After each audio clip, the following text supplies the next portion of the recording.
नर्मदापुरं सुविख्यातं रेवाया दक्षिणे तटे सेवाश्रमे सुराजिता देवी नर्मदायै नमो नमः। गणपति गुरु हिमगिरिसुता गोस्वामी गिरिजेश सहित शारदा नर्मदा वायं हृदय प्रदेश। नगर नर्मदापुरम में श्री सेवाश्रम धाम, यहीं विराजै नर्मदा वाऊ करें प्रणाम। बोलिए रेवा माँ की जय। नर्मदा के परम भक्तों, विगत अनेक दिनों से हम नर्मदा पुराण की कथा सुना रहे हैं। नित्य प्रति तारीख वाइज रोज़ एक कथा हम आपको सुनाते हैं और यह जो कथा के माध्यम से हम मानसिक रूप से नर्मदा की परिक्रमा भी कर रहे हैं। अमरकंड से आप भी हमारे साथ साथ चल रहे हैं और हम भी मानसिक रूप से परिक्रमा में हैं। अभी होशंगाबाद से हम आगे बढ़ेंगे और होशंगाबाद से आगे खोखसर घाट आता है। ये दक्षिण तट पर चल रहे हैं इस समय हम। तो यहाँ पर एक कौशल्या का संगम होता है। कौशल्या नाम की सरिता है और भगवती नर्मदा से उसका मिलन होता है। वह कथा सुनिए। गुरु गणेश गौरी गिरीश वरु गिरिजेश कुमार, बेसुध गुरु माया ग्रसित माँ सुध ले वो हमार।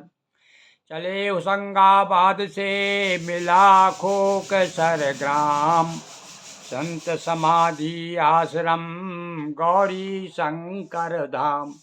बड़ा प्रसिद्ध स्थान है भैया ये। देखो, संतों के कारण भूमि भी प्रसिद्ध हो जाती है। ये घाट भी प्रसिद्ध हो गया है नर्मदा जी का। वैसे तो नर्मदा का हर घाट पुण्यदायी है, पर ये विशेष रूप से जहाँ संतों का समागम होता है, संत जहाँ निवास करते हैं, संत जहाँ समाधि ले लेते हैं, वह स्थान और भी विशेष पूज्य हो जाता है, विशेष पुण्यदायी हो जाता है। तो यहाँ पर ये खोखसर जो स्थान है होशंगाबाद से लगभग आगे थोड़ा सा 5-10 किलोमीटर आगे है। यहाँ पर गौरी शंकर महाराज की समाधि है। एक गौरी शंकर महाराज कौन थे मालूम है आपको? एक गौरी शंकर महाराज की जमात चला करती थी। हजारों साधु, हाथी, घोड़े सब साथ रहते थे। अंग्रेज़ों का ज़माना था और उस समय देखिए इतना सिद्ध संत थे कि नर्मदा मैया साक्षात उनको दर्शन देती थी। तो ऐसे गौरी शंकर महाराज जमात में एक जो कमल भारती नाम के एक सिद्ध महात्मा हो गए हैं और सन्यासी हो गए हैं, दशनामी सन्यासी। उन्होंने ये परिपाटी नर्मदा की परिक्रमा की जमात के रूप में शुरू की थी। तो ये गौरी शंकर महाराज का स्थान है। चलिए उनको प्रणाम करते हुए हम उनको आज कथा सुनाते हैं। परिक्रमा जमात परिपाटी कमल भारती ने उद्घाटी। एक पूज्यपाद कमल भारती जी महाराज थे। ये परिक्रमा का उन्होंने जमात के साथ में परिक्रमा का प्रारंभ उन्होंने ही किया है। गौरी शंकर थे भंडारी, सभी कहें शिव के अवतारी। ये शिव जी के अवतार माने जाते थे। ये भंडारी थे। वहाँ पर भंडार जो जमातों का जो भोजन बनता था उसमें सब देख रेख यही करते थे। गौरी शंकर रहे महंता, रेवा कृपा सिद्ध भय संता।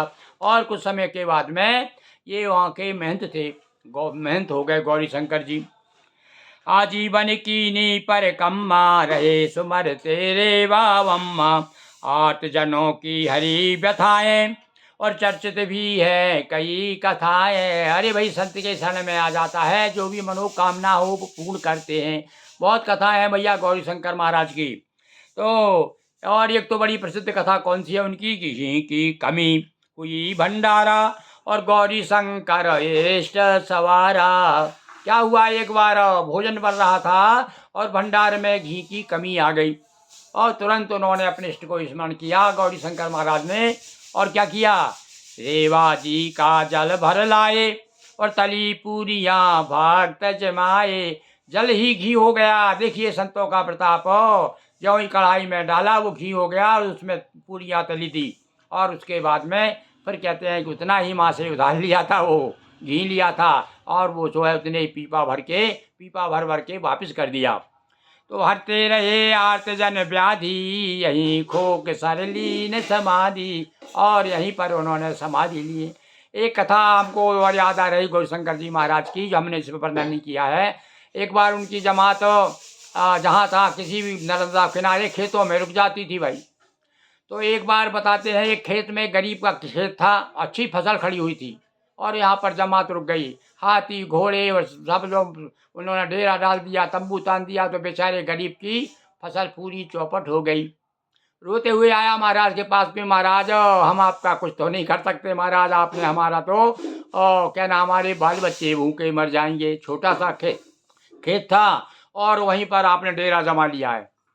अब महाराज ने कहा, अच्छा बेटा चिंता मत कर, इससे डबल फसल होगी और ना हो तो मेरे पास आ जाना, हमारी जमात आगे बढ़ेगी।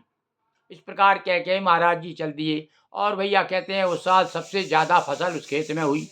जो खेत को रौंद दिया था हाथियों ने, घोड़ों ने और जमात के संतों ने, वो सब जो है डबल रूप से फसल का उसको अन्न प्राप्त हुआ। तो इस प्रकार से गौरीशंकर महाराज की, एक बार तो गौरीशंकर महाराज की कुछ अंग्रेज अफसर आ गए और कहने लगे, बाबा क्या करता है तू, ये क्या जमात जमा रखी है, खाने पीने की व्यवस्था क्या करती है, रात को चोरी वोरी करते हो क्या, कहाँ से आता है, इतना पैसा कहाँ से आता है तुम्हारे पास, ये खर्चा कहाँ से चलता है। तब गौरीशंकर महाराज ने कहा, अरे ये तो बैठी सामने, ये मैया देती है हमको। अच्छा मैया देती है, बेवकूफ़ बनाते हो, हमारे सामने दे सकती है कि हाँ दे सकती है तुम। अब भैया वो तो ऑफिसर था, तो उन्होंने कहा अच्छा चल देखते कैसे देती, चल हमारे साथ में।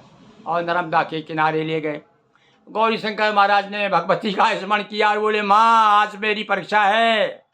हाँ बोलो भाई क्या निकालूं। बोले कुछ भी निकाल दे, कुछ संपत्ति को द्रव्य निकाल दे।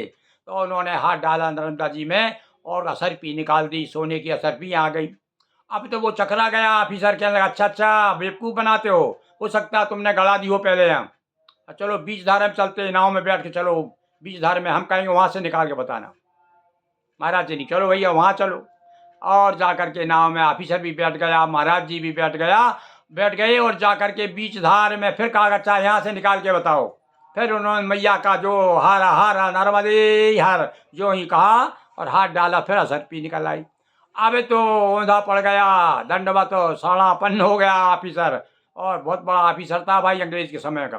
तो उसने एक सनद लिख दी उनके नाम, महाराज के सामने वो दस्तखत कर दिए कि ये सच्चा साधु है, इसे कोई रोकेगा नहीं भाई इसकी जमात को। ऐसे गौरीशंकर महाराज थे भैया, तो ऐसी उनकी समाधि बनी है। तो आज हमने आपको गौरीशंकर महाराज के बारे में बताया। रेवा तट पर आज भी जागृत है यह धाम, जल जय जय समाधि जय नर्मदा, गुरु के अमित प्रणाम। बोलिए गौरीशंकर महाराज की जय, नर्मदा मैया की जय, हर हर महादेव शंभो।